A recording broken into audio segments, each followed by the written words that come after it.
lot goes to being a small business owner than anyone would ever imagine. Yeah. Every day is something new and it's never ending. It's very, very, very difficult. It makes you sometimes contemplate, hey, should I just be an employee somewhere as opposed to an employer? Bobby, your family's been in the houseware business for over 40 years, but in the last few years, you've been hit with everything. Huge amount of tariffs, a pandemic, ports so backed up that one of your shipping containers actually fell into the ocean. Would you share a little bit about how you're overcoming those obstacles now? One is we've been practicing SKU nominalization. We're not bringing in items that have been impacted heavily on the tariffs. How do you decide what new product to launch next? We see what customers like or wish they owned, and we create a value package of accessories and all sorts of things to include in the box. And then tariffs impact all of us. I would have my TV on every day for the last year plus since this administration has come in to just see what the news of the day is that's going to impact me, which is insane.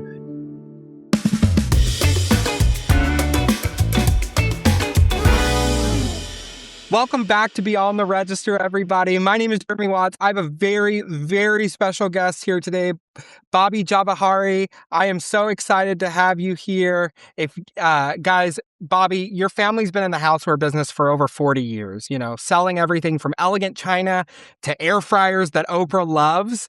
But in the last few years, you've been hit with everything, such as huge amount of tariffs, a pandemic, ports so backed up that one of your shipping containers actually fell into the ocean. So what made you double down and fight for this business instead of maybe walking away when it was easy? So, first of all, Jeremy, thanks for having me on. I love talking about this stuff.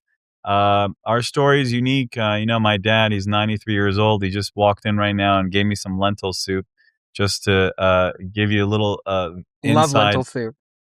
inside vision of our father-son dynamic. 93-year-old immigrant who immigrated here from, he was born in Iran, but he lived in Frankfurt, Germany for about 35 years post-World War II.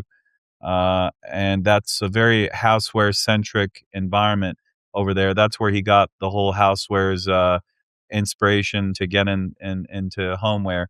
And the longevity, the energy, the sleepless nights, the dedication that he put in for decades, I watched it, right? I have I have two sons now, and they watch you, right? Kids watch, your facial expressions, they watch what you do, they watch everything. And I watch my dad, not come home till late. I watched him going to Japan and China and Korea hundreds of times. I watched him go to trade shows. I watched him set up booths. I watched him dismantle booths. That taught me to be loyal, and it taught me to persevere. It taught me determination. It taught me a lot of things. So, with that said, when these huge obstacles, and I have faced obstacles in my 18 years doing this full time, because I was helping him when I was little too. I was ready for him.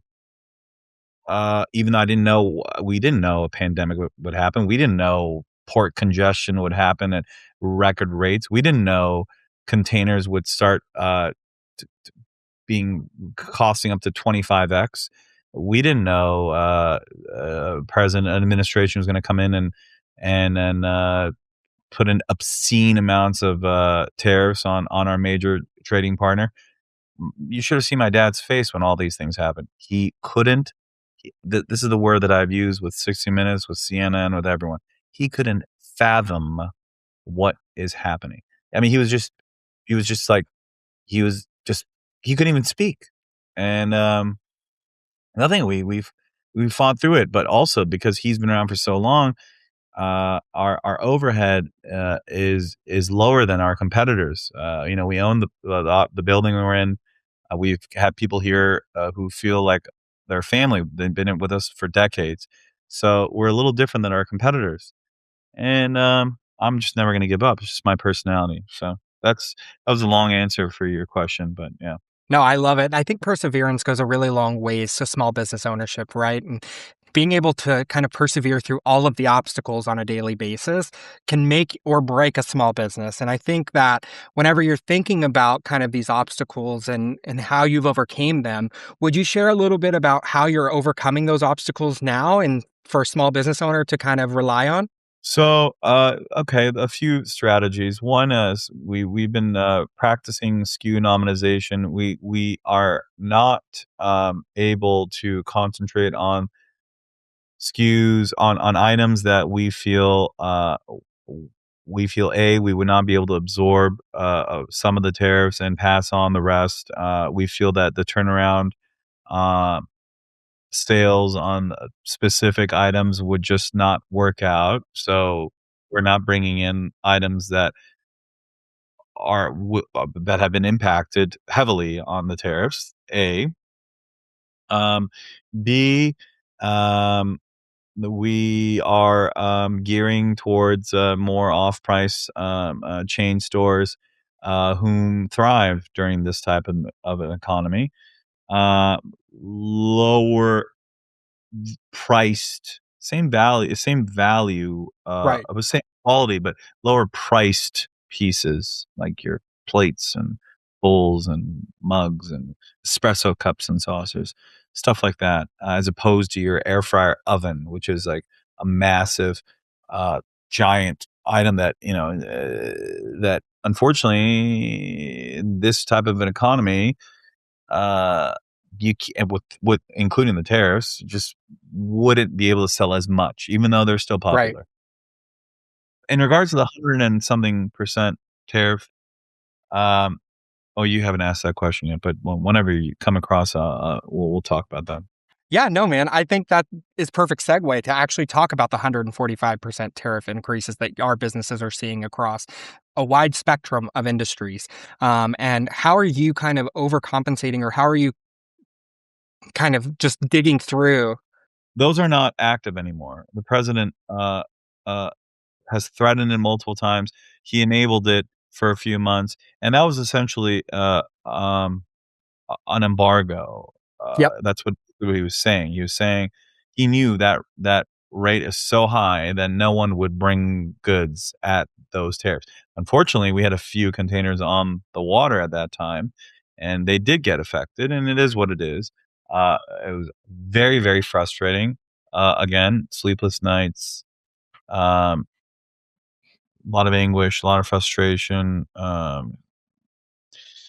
The unknown thing, now I have my television on, the last few years on CNN or Fox News.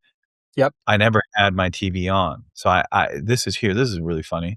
I would have my TV on every day for the last year plus since this administration has come in to just see what the news of the day is that's gonna impact me, which is insane that I again, I'm conservative. I didn't vote for this president, but, politics aside, tariffs are just so un-American to me. Um, A.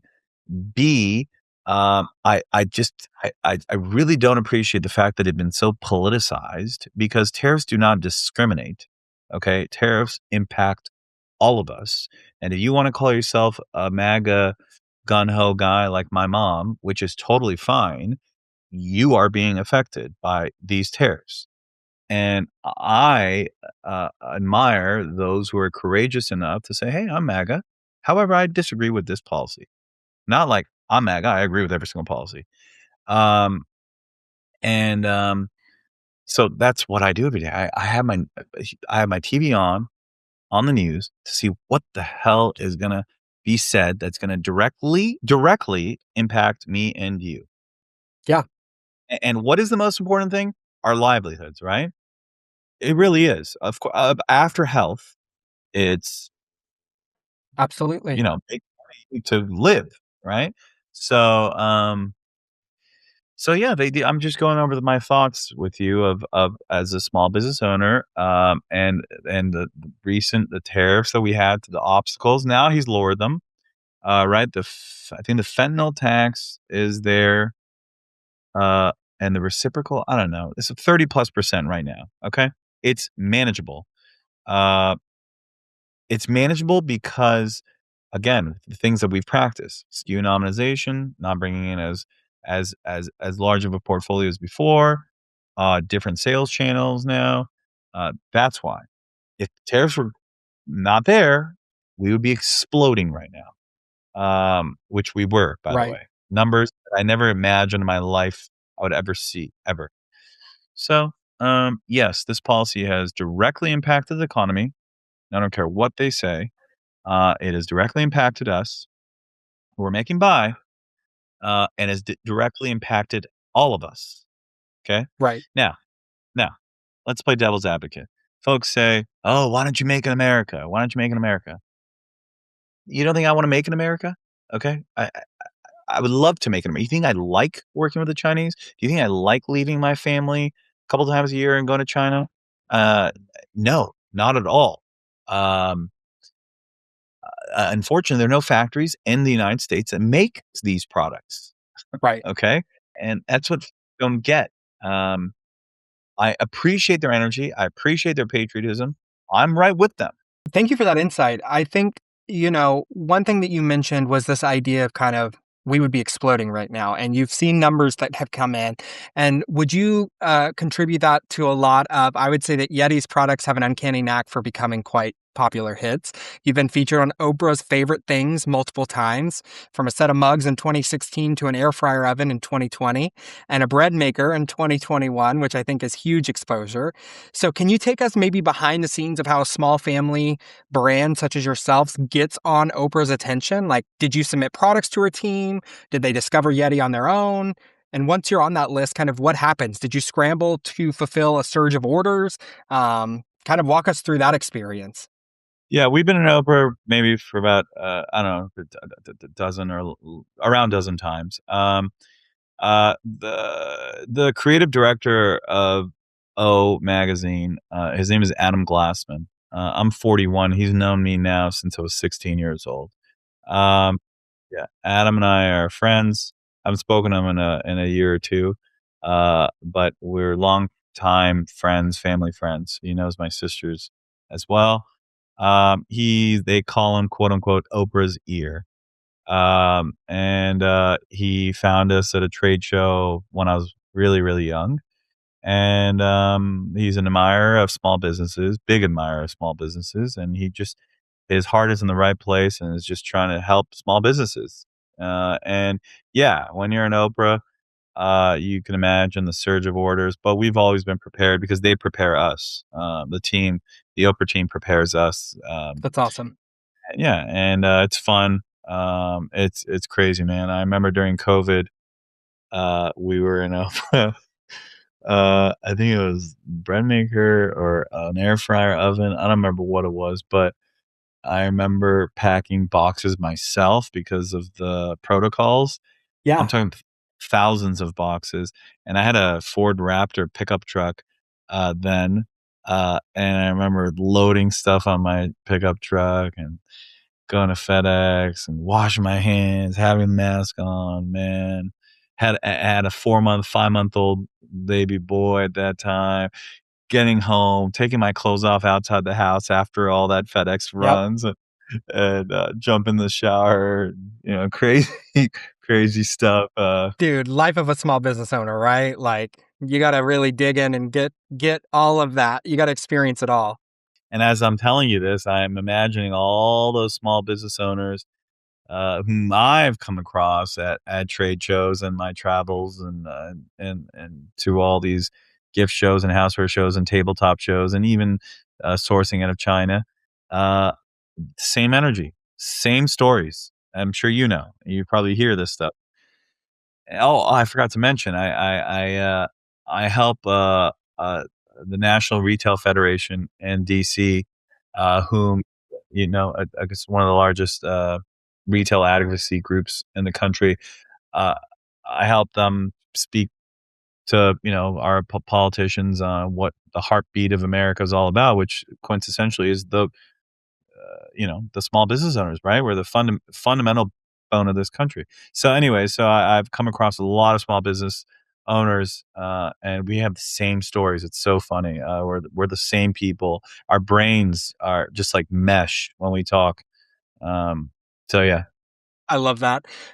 I think it's important as a small business owner to better understand kind of product strategy, and I'd love to pick your brain on that. So, the housewares and appliance space is pretty hyper competitive, I would say, and it's dominated predominantly by giants, like kitchenware, those types of places. But Yeti has really thrived by focusing on these niche, multifunctional gadgets like air fryers, pressure cookers, bread makers. So, how do you decide what new product to launch next? Are you scouring customer reviews or market trends to find gaps? Yeah. So we are able, we are able to see what customers are searching for, on Amazon, on Google, um, things that would surprise me many times. Um, but on top of it, we're also aware that customers, they might be eager to use something, but sometimes they're scared of it. For example, like a sous vide. I just bought one. Oh, you did? Cool. I did. Wait, Yep. oh, nice. I should get you one of ours. We have one of the most popular sous vides. We have a patent on it as well. It's like shaped in an octagon. Um, That's awesome. yeah, it's great. It's great quality machine as well. I really trust the factory that makes it. They're good friends of mine. Um, anyways, with that said, so we see what customers like or wish they owned, and we create a value package of accessories and all sorts of things to include in the box.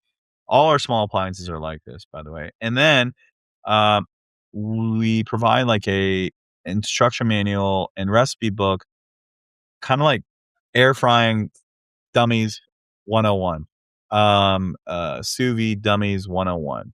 So that's our strategy. So we see what customers are interested in, what they wish they had, and then we make it easy for them to use. That's great. What avenues or approaches are you taking to kind of better understand your customer? So you say you're looking at reviews, you're reading into insights, but are you using any softwares to help you? Are you just kind of hitting the ground running?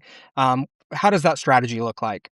Yeah, we use Jungle Scout software that assists us a lot on Amazon, and just B2C, direct to consumer. Jungle Scout helps us a lot with cost analysis, with marketing, with data. Um, that's a hat that I don't wear, even though I'm a small business. I do have a lot of hats. I don't wear that hat, but I know a little bit about it. That's awesome. And we talk a lot here on Beyond the Register about kind of using software to aid you in your business and making sure that you can grow and meet your customer where they are. So I think that's a really opportunistic approach to how you can better use software to better understand your merchants. But the one thing that I would love to know a little bit more about is this idea about selling through channels. So I know that you guys sell through like Amazon, you sell through your own website, and retailers like TJ Maxx and Ross who carry your appliances, but each channel really has its own kind of challenges that you're facing, right? And margins, pricing control. So what have you learned about getting your products onto store shelves and making them stand out? For instance, landing a Black Friday deal that moved 50,000 units is amazing. How did you secure those partnerships? So different strategies are involved here. Mm, so Amazon's becoming increasingly difficult to work with. You could, there. This is a single digit profit margin business at best with Right. Amazon. They are becoming increasingly. Uh, they're like bullies. I used to be really pro Amazon. Um, I did a lot of work for them. I spoke on Capitol Hill on their behalf. Um, but they're just becoming impossible to work with. So that's them. The Home Goodses and TJ Maxxes and Rosses of the world, they're more straight shooters. They tell you what costs they need. If you make it work and you can be profitable, you do it. They pay you, and it's done. I Awesome. like that. The direct to consumer is always the best. Um, However, to retain customers and most of the time costly in such a heavily populated industry, like you mentioned, the housewares, kitchenware world. Um, so I guess right now, the home goods and the Rosses are what helped us get through last year. All right, this year's a Okay. different beast. We don't know what this year's gonna bring. I personally think this year's gonna be a much more difficult economy than last year. We did very well last year. However, I'm not sure what the economy is gonna do this year. I think a lot of people are probably gonna go out of business. You're gonna see. You just saw Neiman Sachs and those guys file for bankruptcy, right? Okay, so I think in the coming weeks and couple months, you're gonna see even more people file for bankruptcy from soft Christmases.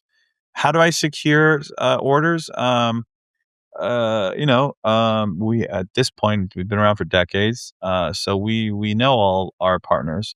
And again, it's just a numbers thing. If it works out, great. Um, Also, there's places that we don't necessarily want to be at. We really don't go to down dirty the closeout type places. Um, we stop at Home Goods and Ross. That's as low as we go.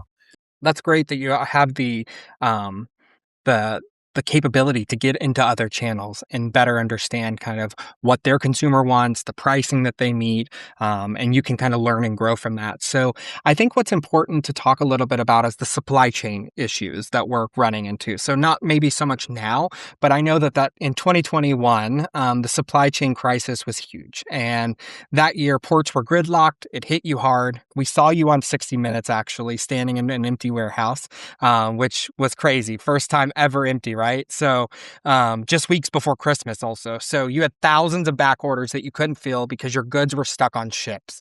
Then you find out one of your containers literally fell in overboard in rough seas. That sounds like a really bad nightmare scenario for any retailer. Tell us a little bit, what was your mindset going through that? What was going through your mind? How did you cope with that? Any advice for future small business owners dealing with supply chain issues? I'm still not over it. I get Um, it. I get it. Talking about you talk to me uh, uh, about it, and I'm going back to my conversations with Jim Whitaker at 60 Minutes. I think that no, Bill Whitaker. Sorry, Bill Whitaker at 60 Minutes. I called those ocean freight companies the pirates of the sea. He loved that line, but they literally to me were the pirates of the sea. All those steamshipper lines who decided to charge our. I had over 100 containers that year. We went from $2,000 a container to $35,000 a container to go to Illinois or to Wisconsin, um, and we lost over $1 million. Money that I never thought I would earn. I ended up earning it and then losing it. Um, Man, that was a really tough time. So in hindsight, what advice would I give? Sit this one out. Sit this one out. And we were thinking about doing that, by the way, FYI. But we couldn't because we had, for example, that 50,000 air fryer order Yeah. from Menards, um, whom I would never work with ever again. Um, uh, we had that PO. We had a deposit down with our factories. Um, yeah, that was a bad time, man. That was a bad, bad, bad, bad time. Yeah. But now we're ready. If that ever happens again, which it really can, Could happen never say anytime. never. Yeah. Happen time. I would sit it out if I could. If I could, I would. And when you say sit it out, Or if I see it coming, I would load up on inventory ASAP. okay. Yeah, that's good advice. So, one thing that I want to call out is that you've been a pretty vocal proponent of kind of the backbone of small business. You've once said that there's no bigger tool than your voice, and that small businesses really are the backbone of America. And we've even touched on that today. So, you even joined the Port of LA's executive director at a press conference briefing to speak on these issues. Did you ever imagine you'd be doing media hits and lobbying politicians as part of your role? No, no one would have. Oh, well, let me rephrase. Everyone, my family, my friends, they know I love politics. Same. Uh, yeah, behind me at letters from Mitt Romney and President Bush and Senator Cruz was at my house, and I love that stuff, man. Um, uh, uh, so I guess kind of, yeah, maybe, but it's pretty cool. One thing that I learned is, like, 99% of them, uh, know less than you. Yeah, So they're not before I used to think they're like supermen and women, you know? So with that said, um, yeah, it's kinda cool. It's effective too. Um, it's effective, I feel, because you go there, you talk to these guys, sometimes they don't even know they didn't even know what you're telling them. right. So you feel better like, "Oh, well, it's good I'm here. I'm telling this guy this, this congressman or this senator this stuff." It's like, I to me, I'm like, these guys aren't these guys like super people? They know everything. But no. That is cool, man. And I love that you're always advocating for the small business owner. I think that a lot of the time, through subsidies and taxes and all of this, small business owners kind of get the crappy end of the deal. You know what I mean? And like you said, America thrives on small business ownership. Entrepreneurship needs to grow. We need to see those small businesses and give us a place to be creative and open up additional businesses. And speaking of that, you've actually created a different venture, an online wine boutique called the Wine Turtle. So maybe what's the story there? Why wine and why then? So during COVID, when I first got married, my father-in-law, both grandfather-in-laws, were huge wine enthusiasts, and they turned me into a wine junkie. And I said to myself, "Hey, like, uh, I know a lot of people that like wine. Why not just go get your liquor license and you got a warehouse and do a direct to consumer wine business and and curate wines that are not accessible for most folks." At first, it was impossible to get these wines that I'm talking about. Then I don't know, somehow I got into one or two wineries that were just im- really impossible to get allocation from, and it just turned into, me being wanted by every winery, That's awesome. to ca yeah, so it's cool. My parents are in Beverly Hills, so there's a lot of way more prominent folks that live around my parents, whom collect obscene amount of wine that I didn't even know people do. I'm talking like hundreds of thousands of dollars a year. So I do a lot of hand-to-hand commerce, very discreet. It's kinda like a wine club. Yeah, it's just for fun though. It's just not as lucrative as it sounds. It's just for mental stimulation. Like, it's fun for me to talk about and to Yeah. talk about with yeah, so How much time would you say that you allot to the wine business versus the retail business section? not a lot, maybe a day a week maximum. Um, max maximum. So it's pretty self sufficient. Yeah, and it's fun. It's like a hobby to me. I don't take it so seriously. It's a hobby for me. Dude, that's awesome. You know, I've worked with a few extra like wine companies. We've done integrations for wine companies here at Global Payments, and there's a huge marketplace for wine. And just being able to find your niche within that wine section can go really, really far. So that's awesome, man. But looking ahead, I'd love to know a little bit about where you want to take your business in 5 years. Kind of walk me through what you see for. The home goods services that you offer in 5 years from now? So I think we're on the brink of entering a middle-sized business. Uh, my goal is definitely to explode into that glass ceiling like Absolutely. Charlie in Factory, Love that. in the glass.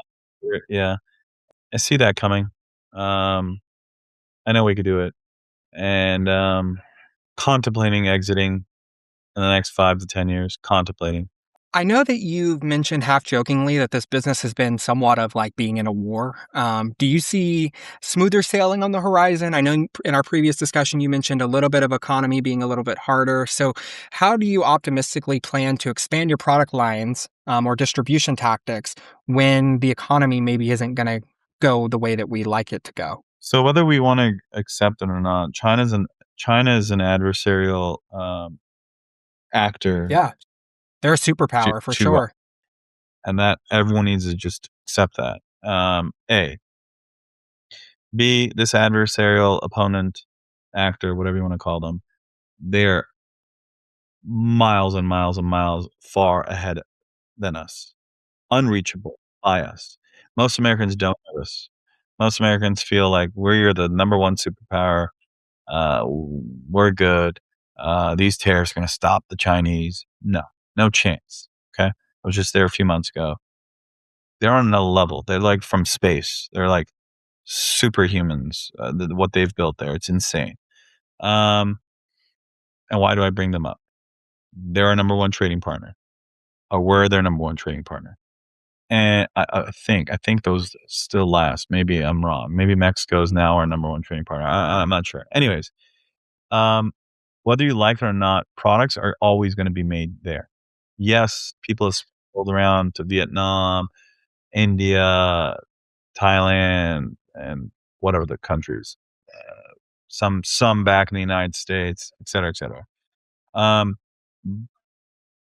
but I see this adversarial relationship increasing, and by increasing, I'm talking all sorts of enforcements and actions can occur. For example, if China ends up wanting to conquer or reconquer whatever storyline that they have, our storylines different than their storyline, um, Taiwan. Um, what are we going to do? Are we going to place embargo on Chinese goods? Holy moly! Could you imagine that? Hmm. Yep, that's going to be bad for the consumer, bad for everybody. Yeah, bad for everybody. Everybody. And by the way, how bad? That's another thing. Who have these tariffs, the latest obstacle, affected most? The Me and consumer. you, Yeah. consumer, not China. Mm-mm. China is chilling. Okay. So, with that all said, these are things, policies, and actions that are going to be affecting us in the future that I'm very worried about. Um, and they're going to directly affect us. Um, so, this increasing adversarial relationship with China, which I understand, I mean, Right. it's not, and President Trump has, and the administration has very good intentions here. Trying to slow down China's growth. However, this job was a president from decades ago. This is something that is not fixable. Something that we've become accustomed to. Something that has just turned the tables to a place where you can't turn back. And listen, I've been to China 50 times, 50 plus times. That's so cool. We didn't get to even mention this. How do we get to China? My dad used to make porcelain in Japan. He used to make rice cookers in Korea. He used to make flatware and silverware in Italy. And what happened? The Chinese Industrial Revolution happened. Oh, sorry, I forgot. Also, glass in Japan. And what happened? Chinese Industrial Revolution happened. All these factories, Japan, Korea, Italy, I don't know where else. Oh, Germany, all closed down, and we all moved to China for all products. So, listen, this is reality. I'm a realist. This is the reality of the situation. But it is what it is. How did you go and develop those partnerships with those across sea partners? Like that seems like a hard thing for a small business owner to do, Well, especially a small business owner. How can they kind of what can you give them to help kind of offset how you're going about getting in contact with those vendors? trial and error. So I had my dad to learn from, pictures from when I was 16 years old in China, watching him negotiate over a cent. I didn't understand what the hell he was doing, why he was arguing over a cent. But listen, when you buy 100,000 units of something, a cent matters. Yeah. I didn't get it at the time. So I watched a lot of that. I consumed a lot of that. Uh, I saw how difficult a lot of these factories. I for a good 10 years. Hated I hated going there. I hated working with them because I had an expectation that I would receive the same mindset that I have in my negotiations and my goodwill, um, trust, and faith. Mm, 'Cause I didn't know better, right. and I didn't realize that we're talking about people who live thousands of miles away, who, come from a completely different culture and upbringing. And by the way, people that have been existing thousands of years longer than us. Um, and I changed my mindset, and I started really appreciating working with them. And ended up with good partners because I changed my goggles, my lenses, my perspective. And now we have, some of my very closest friends are there. And I talk to them like they're my brothers. So it's kind of cool. It's a journey, right? For anyone. So I just described a journey to you. Yeah. That's awesome, man. So I have one last question, and then I'm going to do some rapid fire questions at you as well. So maybe not one last question, but one predominant big question. So finally, through all of these ups and downs, what's kept you motivated and grounded? I know most family businesses don't make it to the next generation, let alone thrive under extreme pressures that you guys have gone under. So is it pride in the family name that fuels you, the employees depending on you, the customers who rave about your products? I'd really love to know what personally drives you to keep showing up every day and finding solutions. Any mantra or lesson from your father that you carry with you?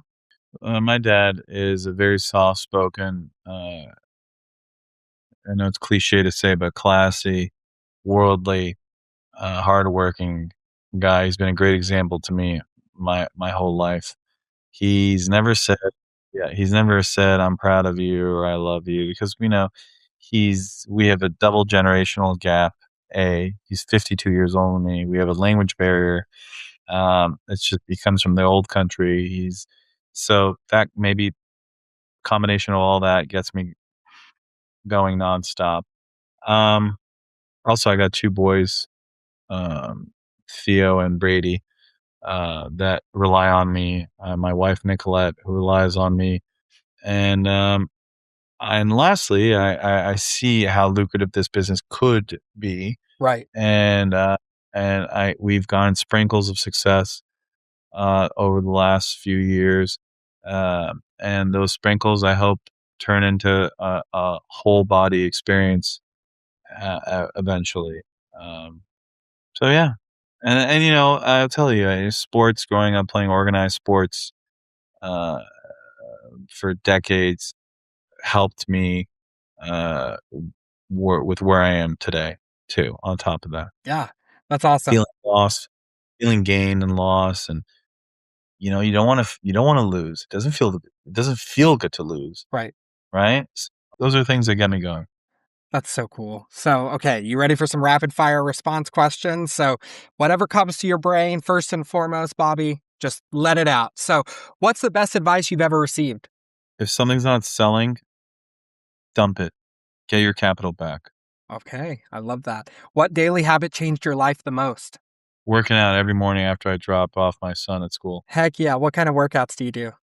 I incline precision walking Mondays and Wednesdays and lift weights Tuesdays, Thursdays, and Fridays. Heck yeah, that's what I'm hearing. I actually am training for a marathon, so your boy is going to be running a full marathon.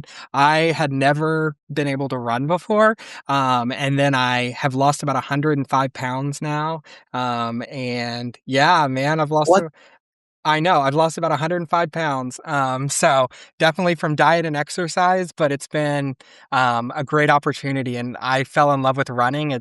I agree with you. Right before I hit the daily mess of work, I go for a run and it just clears my head and I feel so much better about myself and about everything. So I completely agree with you. Man, good for you, man. Thank you. Yeah. Wow.